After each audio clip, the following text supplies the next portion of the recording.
The Travel Transformation Podcast is proud to be partnered with Give the Goodness Global, an amazing global outreach project helping families in need all over Southeast Asia and beyond. Please check them out at Instagram.com/Give the Goodness Global today. And now on to the podcast episode. Welcome to the Travel Transformation Podcast, the podcast that explores the life-changing potential of solo travel, intentional travel, and location-independent working. Whether you're an aspiring digital nomad or simply want to boost your confidence through epic travel experiences, I'm here to motivate and inspire you to go after all your wildest dreams. I'm Jessica Grace Coleman, author, travel transformation coach, founder of the Travel Transformation Company, and your host for the Travel Transformation Podcast. Travel changed my life. Now let's change yours. You ready? Let's go. Welcome to the Travel Transformation Podcast, the podcast where we talk all things travel and all things transformation. My name is Jessica Grace Coleman and I'm your host. And today I'm talking to travel entrepreneur, author and founder of SoulCare, Marta Hobbs. Marta was born in Poland and came to the United States at the age of 13, fleeing the communist oppression of her homeland as a political refugee.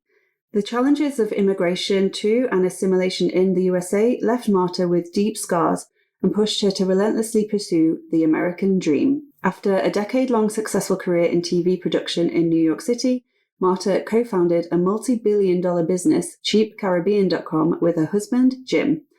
At 38, after a move to Paris, France, and a highly successful sale of the company, Marta experienced a personal crisis brought on by the sudden onset of panic attacks, paralyzing anxiety, and terrifying health issues. This unraveling sparked a healing journey into holistic wellness, including yoga, meditation, breathwork, nutrition, stress management, trauma recovery, various types of therapy, somatic and energetic work, as well as over a decade of personal development and inner work. This spiritual walk brought forth an awakening of insight, wisdom, and a desire to help others navigate the challenges she herself has faced and overcome. As the founder and teacher of SoulCare, a spiritual practice to slow down the body, quiet the mind, and reconnect with the soul, Marta now guides others towards healing, self-discovery, and living a heart-centered and soul-led life.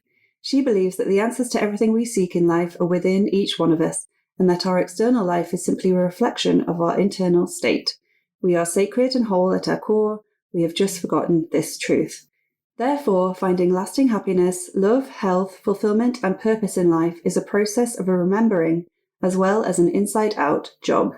We discuss all kinds of things in this episode, from her journey from Poland to the US, to moving to France, to starting her own business, to working in TV production, to her book and her soul care initiative, and all the amazing things she has going on. So let's get straight to the interview. Hi, Marta. Welcome to the podcast. Thank you so much for coming on. How are you today? I'm great. Thanks so much for having me. It's a pleasure to be with you. No problem. Okay, so to start with, please can you give me and our listeners a little bit of background info about you? So where you're from originally, where you are right now, and what you do for a living. I am from Poland originally, although I lived in the United States for quite a long time. Currently, I live in Paris, France. And what I do for a living is I'm a writer and I'm a mentor for women in business and in leadership. And I also teach spiritual practice, sort of guided meditations that I partnered up with Four Seasons Hotels with as part of their spa and wellness experience. Yeah, so I know you've got a lot of stuff going on because I was looking at your website and your bio, and there's like so much stuff going on. I've got lots of questions. So you mentioned there your new initiative, which is SoulCare. Is that right? Yeah. Could you tell me a little bit more about that? And also you mentioned the collaboration with Four Seasons. How did that come about as well? Is that in New York and Paris? Yes. Everyone's like, so tell me 3 sentences about you. And I'm like, why I wrote a whole memoir? Because it's hard to sum it up. But yeah, SoulCare is a guided meditation. And I started teaching it one-to-one. So sitting with a client for an hour where we talk for a few minutes first, where I sort of get a sense of where they are in their life and what their stress levels are like. And really the intent of SoulCare is to bring a person in touch with a space within themselves where they can encounter quiet, peace, stillness, maybe even a sense of love. So to me, that's who you truly are, your true essence. And it came out of my journey of 30 plus years of living in survival mode. And my favorite coping mechanism was to stay busy and to do big things. And I immigrated as a kid from Poland. It was pretty traumatic. At 12, I arrived in the United States. That was really intense. And then I spent 20 years building this persona, and I became quite successful, built a large travel company. And once I sold it and I retired and things slowed down a little bit, I found it really difficult just to be. I was tremendously anxious. I was super stressed, and I started investigating it. And I started to see that everyone else around me was sort of living on that, chasing, rushing through life, like getting things, achieving and succeeding. And I just started to question, like, is there a little bit more to life than all that? And that led me on a deep journey of self-discovery, healing trauma, and eventually a spiritual path. And so I developed this practice as from my own healing, which took about a decade.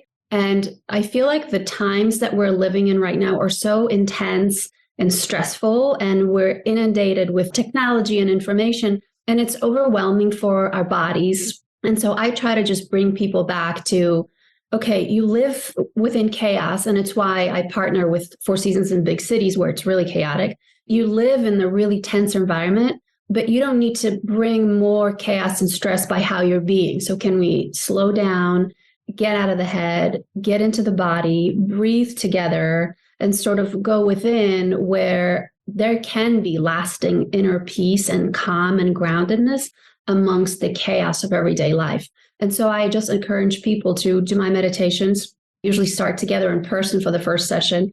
And then it's either by recording or follow-up Zoom calls, and just returning to that place within where I call it, refilling your inner well so that you can then re-engage with life, which is crazy and chaotic. And that way it regulates your nervous system, and it just gives you a bit more capacity for dealing with stress. So that's the practice. And yes, I partnered up with the Four Seasons, launched it in New York City as a part of their it's called The Collective. So they do an amazing program there where they bring in healers of all kinds. And so I've been honored to play the role of the one teaching meditation to busy and stressed out New Yorkers. And so there it's one-to-one sessions, either just meditation or meditation and coaching, a longer session of 90 minutes. And in Paris, what I'm doing instead is a group setting. So for Global Wellness Day, for example, I'm doing 2 group meditations where it's the same hour-long practice, but sitting in a room with a group of people. And that's SoulCare, and that's the Four Seasons partnership. Wow. Okay. I have a lot of questions about this, but as you were talking, it's like so relatable, everything you're saying with the chaos of the world. I'm currently reading 4,000 Weeks, the book, about how, you have 4,000 weeks on average, and how it's all about, you have to stop just scrabbling to try and do your to-do list every day. And like everyone's just so stressed about getting everything done. And it's about prioritizing what you want to focus on and all that kind of stuff. So it seems quite similar themes. So you mentioned that you do group sessions and one-on-ones. And do you also do them online as well, like over Zoom or? Not yet. I mean, yes, I offer them, but I feel like starting in person is a much more profound experience. But obviously, I'm only in New York and Paris. So I guess the short answer to your question is yes. It just takes, I feel like online, it takes a little bit longer my main goal in a session is to create safety.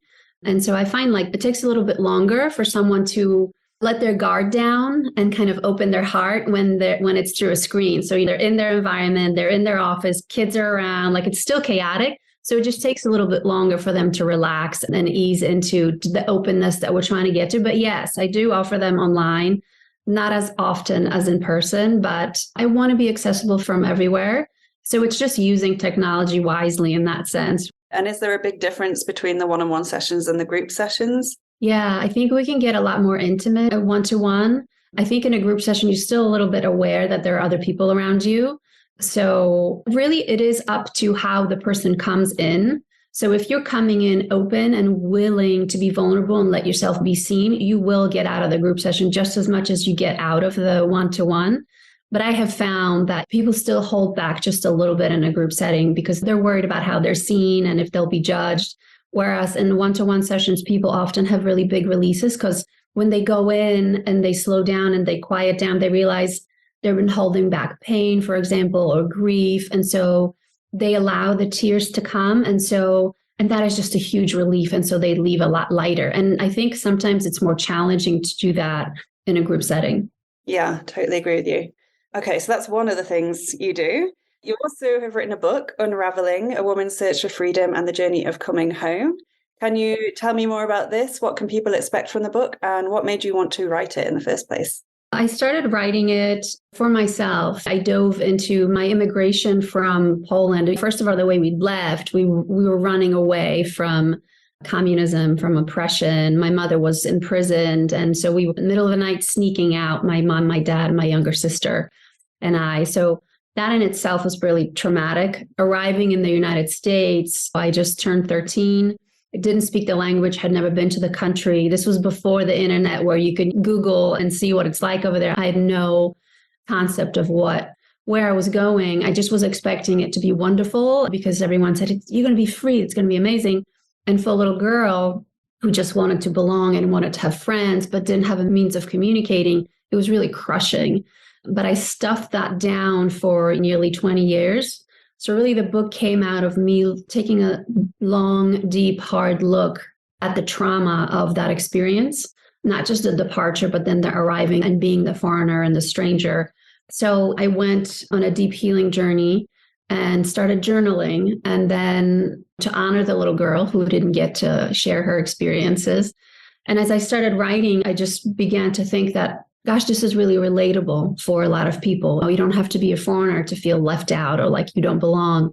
Then a bigger purpose came to it. And then COVID hit. And so it kept me from not going crazy, especially in the beginning during the pandemic when things were so uncertain and so scary. I had a project, so it kept me focused. And then I really realized that what I'm writing about is freedom, freeing myself, not just from the past and the trauma, but the expectations that are put on me as a woman, as a mother, as a wife, and then asking myself questions like, who am I really outside of my job or the roles that I play for other people? So inquiring into my own identity and then getting through it and being able to see just what an incredible and extraordinary life I had been able to build for myself, especially if you take into account where I had come from and what I had been through. I wanted to share my journey to give other people hope, those who are suffering, those who feel alone with their pain. I just wanted to say, this was my path and this is how I got through it, hoping that my journey would mirror that of other people and give them hope. And then also some practical steps and tools for anyone who's struggling. So really, that was my mission with the book. And now I just try to share it with anyone, men or women. I just want everyone to know that they have access to freedom, but it never comes, the thing that you're seeking, be it validation, love, or peace. We tend to seek it outside of ourselves and jobs and relationships where we live and travel even, right? But long-lasting fulfillment can only come if we curate it ourselves from within. Yeah, well, I mean, that sounds an amazing story. So I encourage everyone to read your book. I'm definitely going to get it. Like you say, universal themes, like everyone can relate in some way, even if they've not been through such a traumatic upheaval and all that kind of stuff. Did you find the book cathartic to write when you were sort of going back over all the hardships and everything you went through, or was it a painful experience, or how was that process for you? It was painful. It was cathartic as well. The interesting thing that happens, when you go through something traumatic, you kind of block a lot of your memories. And so I, for example, couldn't remember a lot of my childhood. And as I started doing therapy around it, and as I started first journaling, but writing the book, I started to remember more. And so I got excited and I started to also have dreams, just remembering little things that happened when I was a kid. And so it was scary, it was painful, it was cathartic, but at the same time, it was also amazing to see it working. And then I was excited and then it gave me hope. And so it was like so many things into it. It was really beautiful. It took 3 years from starting to write it. And then I went ahead and I learned about publishing and I self-published. It was just a massive, massive journey. And I'm super proud of it. And really, the one thing I hope that the book does is just touch people's hearts deeply. And we each hold pain, some variants of it. And I just think that's such a universal theme. Like you said, you're hurting, we're all hurting. And if we can just see that in one another and have compassion, that could make a big difference in who we are and how we are with others. Yeah, definitely. And I believe that people can get chapter 1 for free if they sign up at your website. Is that correct? Yeah, so you can get chapter 1 for free on my website. And then the book is available on Amazon worldwide. Right. Okay. And we'll put those links in the show notes as well for people too. So you worked in TV production in New York for a decade. Can you tell me more about this? What was it like? And was it as fast-paced and chaotic a lifestyle as I imagine it to be? Yes. It was great fun. I was young. I was right out of college. So I worked for NBC in New York City, so in the middle of Manhattan. I mean, I loved it. It was chaotic. I worked for the live news shows and I did the video editing. And so I was the one that sat there until 3 minutes before the newscast began, waiting for the video to be rushed in so I can quickly edit it while the reporter was already sitting on the set, just waiting for the video so they can tell the story of whatever the latest breaking news was. So a lot of deadlines, a lot of pressure, but I learned that I was comfortable in that environment and not really understanding that because I grew up with so much trauma and uncertainty that being in a stressful environment felt normal for me. Okay, but it wasn't healthy in the long run. And so it didn't catch up with me until probably my late 30s when I started to notice that I had tremendous anxiety. And I think probably it had been there all along. I just thought it was excitement. And, a little bit of stress is healthy, but if we're constantly living out of that stress response, it affects our health. So I did love it. It was chaotic. Would I do it again? Probably not at this stage in my life. Yeah, I don't blame you. That sounds amazing, though, an amazing experience. Yeah, it was. I'm grateful for it. Right. Okay. So let's talk travel, because you obviously love travel. And you obviously love the Caribbean a lot because you started a whole business around it that you ran for 15 years, cheapcaribbean.com. So can you tell me why you find the Caribbean so special and why and how you started this business?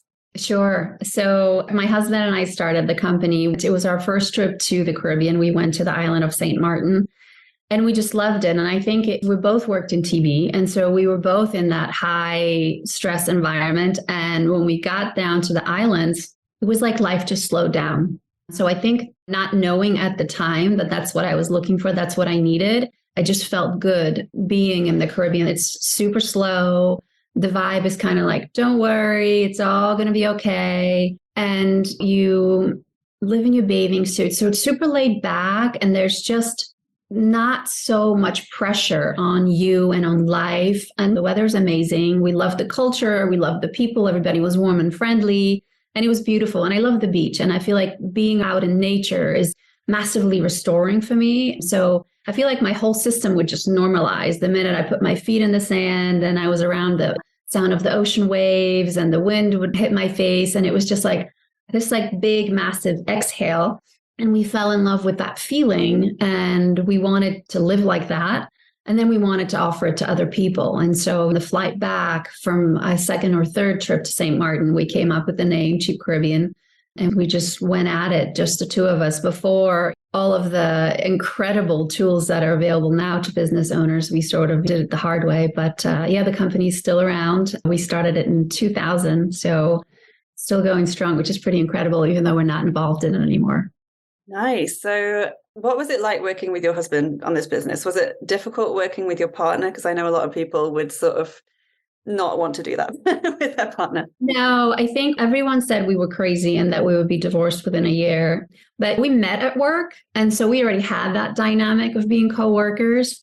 I think it definitely led to some tension, which just led to deeper conversation about who we are and what we want and respecting the other, seeing what he brought to the table versus what I brought to the table. And we just were a perfect match of, he was kind of like the visionary. So he was marketing and he had a finance degree and I did operations. So I sort of broke things down into smaller projects and made them happen. And we were pretty complimentary of one another in terms of how we work together. And still till this day, we're like, what else are we going to do? What else are we going to do? So it worked for us. It's not for everyone, that's for sure.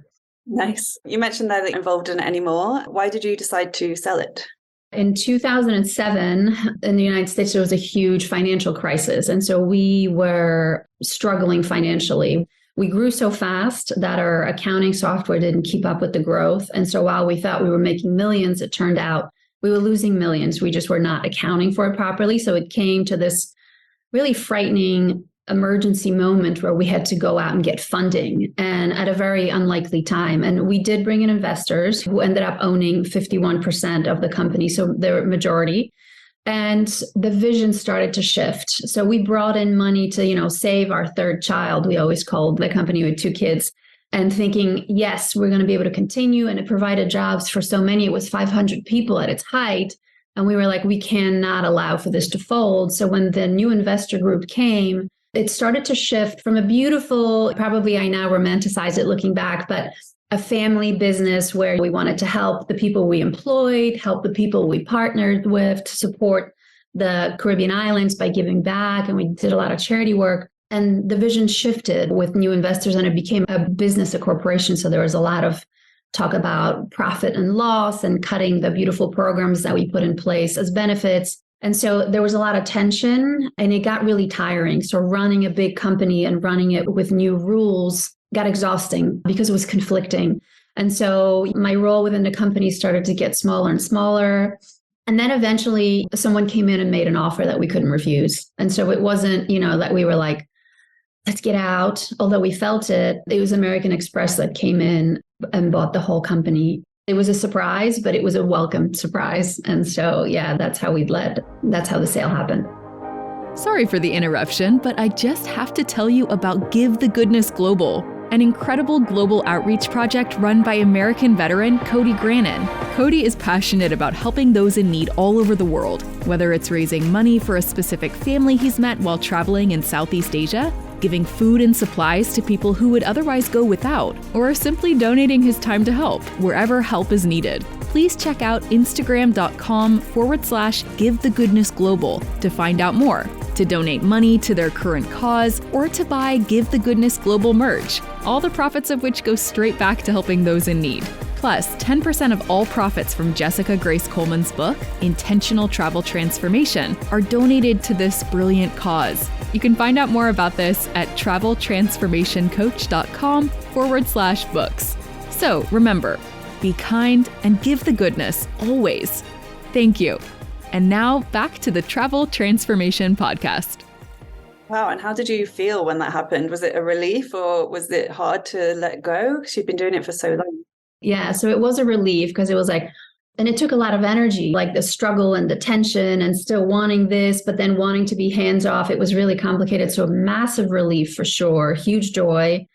And then sadness, it had been 15 years of our life. And it's kind of like, it was like raising a child. And then you're kind of looking and you're like, this is not how I wanted it to go. This is, so grief and losing contact with the whole team too. We had just moved to France at that time. So there was a lot tied into that transition. And I write about this in my book because that's when I started to experience a lot of health problems. Like I started to have panic attacks. My anxiety became paralyzing. And I was so enmeshed and tied into the business as part of it was who I was, to an unhealthy way, that cutting off that part of myself, saying goodbye, it was an identity loss. And so on top of all the complexities of what it's like to sell your own business, I then faced really myself and like, who am I if I'm not the founder and COO? And that was the deeper invitation from life there, but it was challenging. Yeah, definitely. I mean, it's so easy to attach yourself to your career or to certain projects or to certain businesses. And like you say, when it stops, then you lose a part of your identity that you think you do.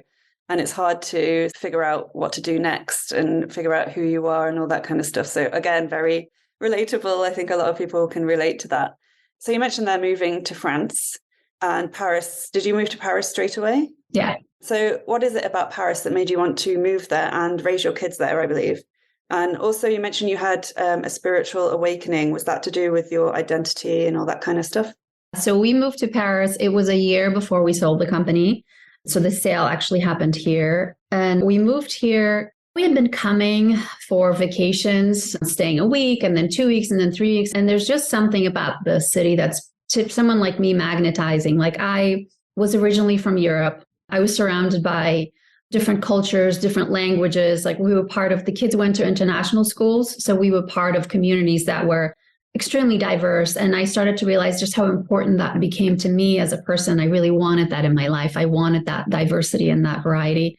I was comfortable being the stranger and surrounded by other strangers, it made me feel at home. And then the city itself, beauty is everywhere. And to me, that's such a sacred, I call it, it's a sacred doorway within for me. Like when I see, whether it be nature, or that's what happens to me in the Caribbean, like it opens my heart. And here in Paris, the beauty is the simplest of things, like the architecture or the store displays. Like you go to the vegetable stands and like just the way they stack their apples and broccoli, whatever. It's beautiful. The way people dress. And again, even though it's a city, the pace of life is slower here. It's normal to take a 2-3 hour lunch, enjoy the beautiful croissants. So there was pleasure, joy, and beauty. And I just felt like I really forgotten those parts of myself as a woman while I was running this company. You know, I became this masculine energy of like doing, achieving, and structure, which is important. But I lost contact with the feminine aspect of who I was, which is a little bit more flowy and relaxed and enjoying life and letting things flow. And I think I just wanted that back in my life. And so I've always loved Paris. Our kids felt really comfortable in the international school environments only because they've always traveled with us so often. And I don't really know why my husband loved it, but he does, but he's American and he felt at home here too. So I think it was a great place to start over too. Let's sort of leave off the Caribbean life for a bit and for each one of us to find ourselves again. And so it was a transformative period for all four of us, our whole family. So it was hard, but it was beautiful. And we were here for 6 years. And then it became time for the kids to go to college. They both went to college in the United States. So do you split your time between there now, or do you just visit Paris occasionally, or how does that work? I'm based out of Paris, and then I'm in New York a lot for my partnership with the Four Seasons, but my daughter lives there, so I see her quite a bit. My son's in Florida, so I'm there for part of the time. And of course, I'm in the Caribbean. We spend quite a bit of time in St. Bart's. So I guess those would be the main places where I bounce back and forth between. Nice. I was going to ask about St. Bart's because I heard you wrote your book there. Is that right? Yes, a lot of it was written there. Yeah. So was it just the whole relaxed atmosphere that made you want to write your book there, or what was it about? Yeah, that, and also the book opens, the first chapter, which is free. It opens with my first ever panic attack. And at the time, I think I'm dying. And it happens on St. Bart's. And so there's something really special about the island for me. And so the journey, the spiritual awakening, not that maybe the awakening part of it, but, you know, the abrupt, there always has to be a dying before reborn, or like letting go of the old. So like the jarring, being aware of the event that brought me to my awakening happened in St. Bart's. It was the really traumatic ride to the hospital in the middle of the night and my heart racing, thinking, this is it. I'm leaving behind 2 children and a husband. And so the whole thing started on the islands. And, you know, I've gone back to the islands since, and each time I have a profound experience in terms of what else I uncover and learn about myself. Nice. I've never been, but yeah, it looks beautiful. Yeah, it absolutely is. I also believe you're doing a yoga camp there. Is that right? Yeah, there is. I'm participating. I'm doing a workshop, but there is a yoga camp that happens there every year for, I think, 15 years now. And I attend it often for my own healing. And this year, the teacher, Diana, invited me to come back and host a workshop. So I get to share SoulCare, my practice, talk about my book, and sort of introduce that side of me to the community who've really they've known me until now just as someone who comes and practices on a mat. So I'm looking forward to that. It'll be this August. Yeah. Nice. Okay. So you mentioned your journey to the US from Poland, and then you've done so much since, like with career-wise, kids, your book, your business. Did you ever think when you were 13 and arriving in the US that you would go on to have such a varied, successful life? And like looking back now, how does it feel to think that it started that way? Is it strange? Does it seem bizarre? Does it seem like another lifetime ago, especially with your, such a successful business, cheapcaribbean.com?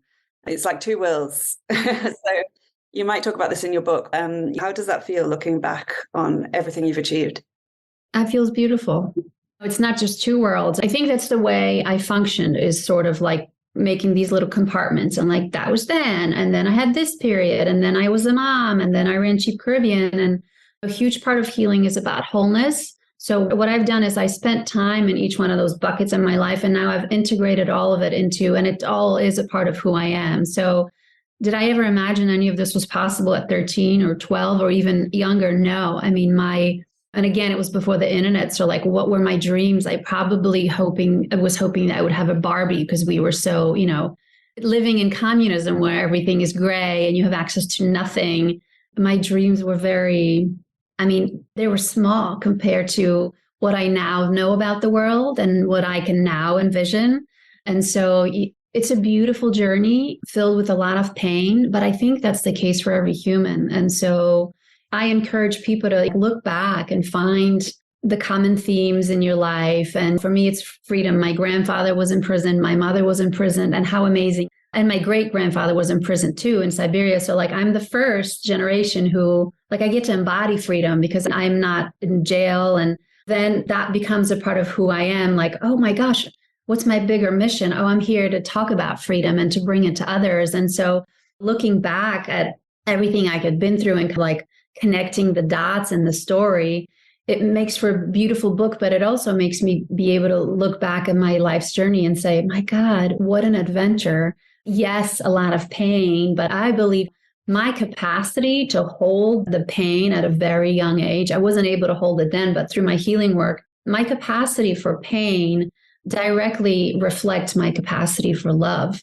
And so I can now be bright light and a presence of love for other people because I've sat with my pain and that of that little girl living under oppression and then escaping and arriving not wanted. It's not painful anymore, but I want for other people to see that whatever pain they are holding, it doesn't have to enslave them. There's freedom on the other side of it. And so the whole journey gives me now a purpose. And so I feel in a way, and the work that I'm doing now with my business is really just to give back and to serve from a whole place of not needing anything, but simply to share my heart and be a presence of love for others who are struggling. We all struggle. Yeah. So I just really want to be that hope just by sharing the deepest, darkest parts of my life to public, to strangers. Pretty risky move. And people often ask, why did you do that? Why did you write? I write about the fact that my husband was an alcoholic for 20 years and what it was like living with that. Because I'm sick of a world where we present a beautiful, well-polished facade.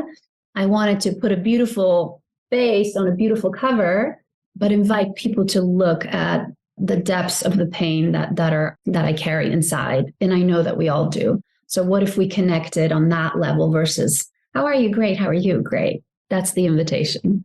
Yeah, definitely. I'm all about sort of getting deeper with people rather than just sticking to the small talk that it's just the same every time.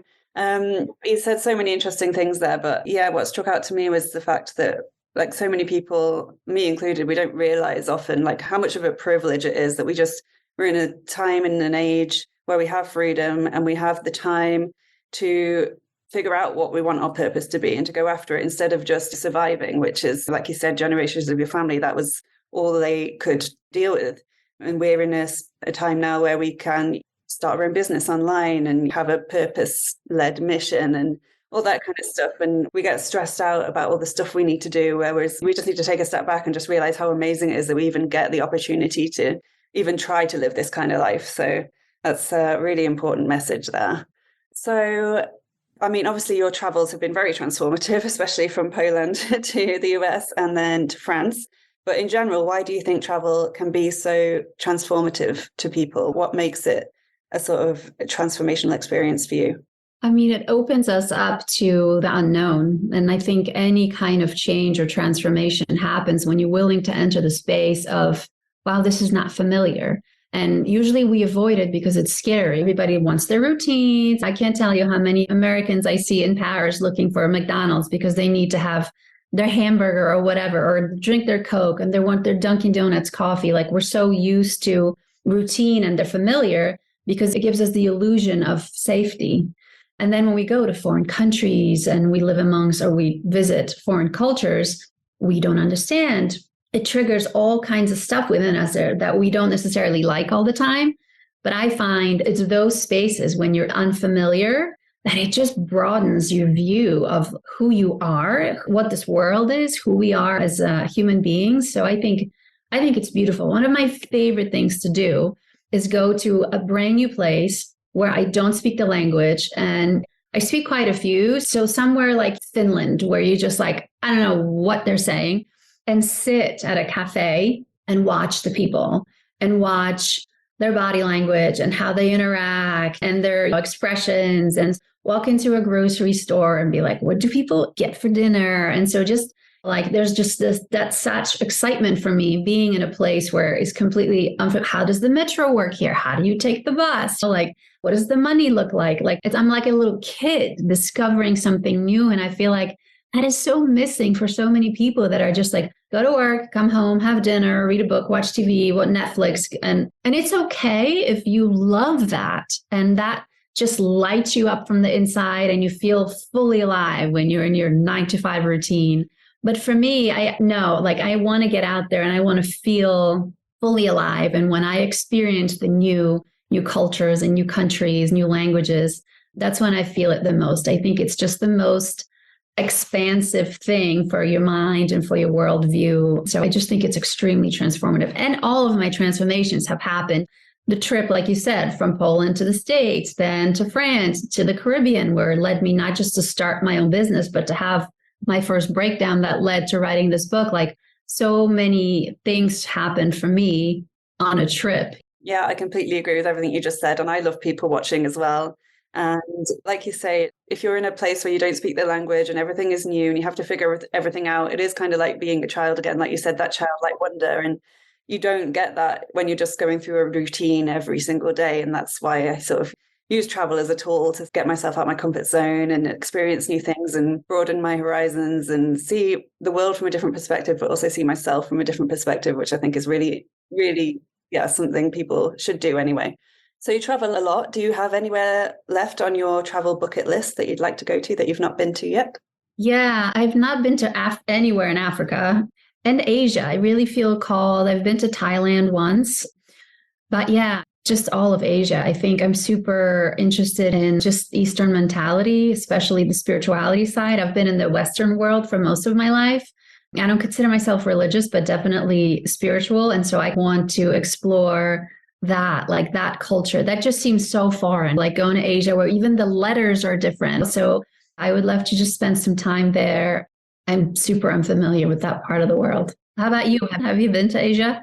Yeah, so I went when I was about 25. I did a month-long sort of group tour around Southeast Asia. So Thailand, Cambodia, Laos, and Vietnam.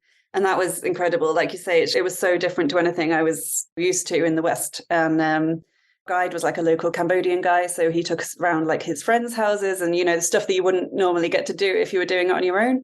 So that was an incredible experience. And I hadn't actually been to Africa until the start of this year when I went to South Africa to visit my friend. So that was the first time I've been. It's an incredible place, so beautiful. I would highly recommend. I haven't been to any other countries in Africa, but everywhere is on my list. I know. You can spend the rest of your life just exploring France, for example. It's like, and then Europe, and then there's so many places. One of my most memorable trips was Rio. We went to Rio de Janeiro, my husband and my son, and that was really cool too, because that was the first time I was in South America. And that was also a language that's completely, I speak Spanish, but it's not the same. And yeah, everything there operated so different and it wasn't the safest. So we had to also listen about how to get around. But I always wanted to go visit the big Jesus statue. And so that was monumental when we got there. We have pictures in front of it. That was one of and the beach, I think I just have a connection with the water and the ocean. And so seeing the city and the mountains and the water and the sand was one of the most picturesque places I have ever been. It was stunning. Oh, wow. I've actually never been to South America at all. So I need to. It was my only place. Yeah. I mean, the Caribbean's pretty close, but it's not quite South America. Nice. Okay. So I have 2 last quick questions. I'll put these in the show notes. But first of all, where can people find you and follow you online? Where are the best places? And is there anything else you want to mention or talk about before we go? Best place to follow me is Instagram. My handle is Marta Hobbs, and Facebook, Marta Hobbs Official. And my website is just martahobbs.com. And I'd love to hear from anyone. Obviously, there's a little way you can send me a message. No, I just really wanted to say that I'm really grateful for your time. And it's always nice to talk to someone else who's traveled and appreciates the value that it brings. And it's just been lovely to spend some time with you. And so I thank you for that. Oh, thank you. It's been great having you on, and I've really enjoyed our conversation. Thank you very much. Thank you for listening to this episode of the Travel Transformation Podcast with me, Jessica Grace Coleman. If you enjoyed this episode, please rate and review, and spread the word if you have friends or family who also want to transform through travel. For a chance of winning one of my books in ebook form, please review this podcast on Apple Podcasts and send a screenshot or just your name to info@traveltransformationcoach.com or @traveltransformationcoach on Instagram. I'll be picking a new winner each month, and you can choose between any of my non-fiction titles, including Write Your Life, Write Your Year, and Intentional Travel Transformation. You can find out more about me at traveltransformationcoach.com, where you can also get your free travel transformation guide. And until next time, I'll catch you on the flip side. Bye.